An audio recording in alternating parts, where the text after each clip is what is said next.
Welcome back to your Daily Dose of Dopamine. I'm Robert, and I'm here with Susan and BJ. We're discussing the new Day One program, which will feature the movie Deadpool. And the reason we got to it in the first episode to say why this is such a prime film for what we're doing is there's more to Parkinson's. And that is a line that leads to the idea that it's not just the physical aspects, which are so well put out there. People know them, they see them. It's where a lot of the medical focus is on.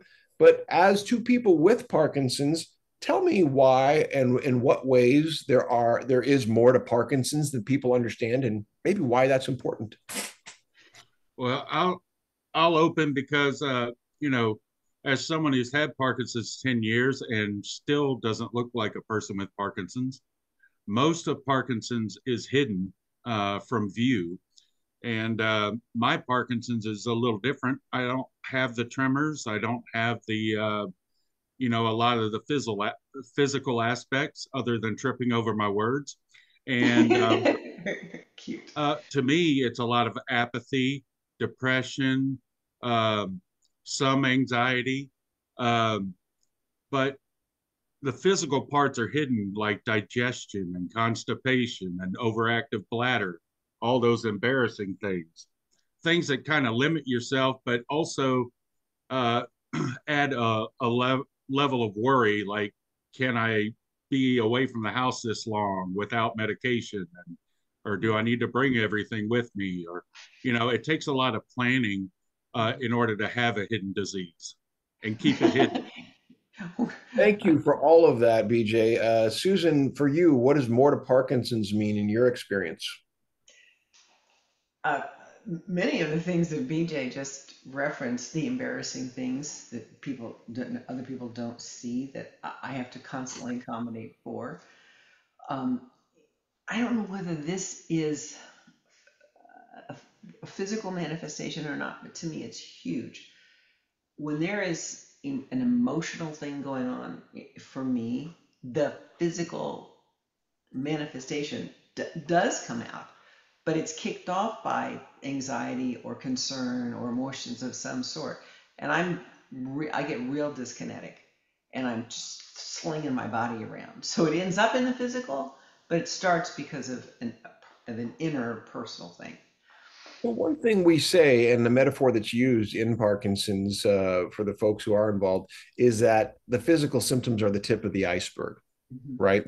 And by helping people visualize that, they can recognize how much more to Parkinson's there is than the parts they're seeing, because they could say, well, you've got a pill that kind of manages that, and you've got a surgery that's pretty effective, and some people might then therefore think you're okay, right?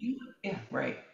And what a misnomer and a disqualifier. And what happens when people limit or try to say it's not that bad to you? What happens to your experience, or maybe what manifests within you when you hear that?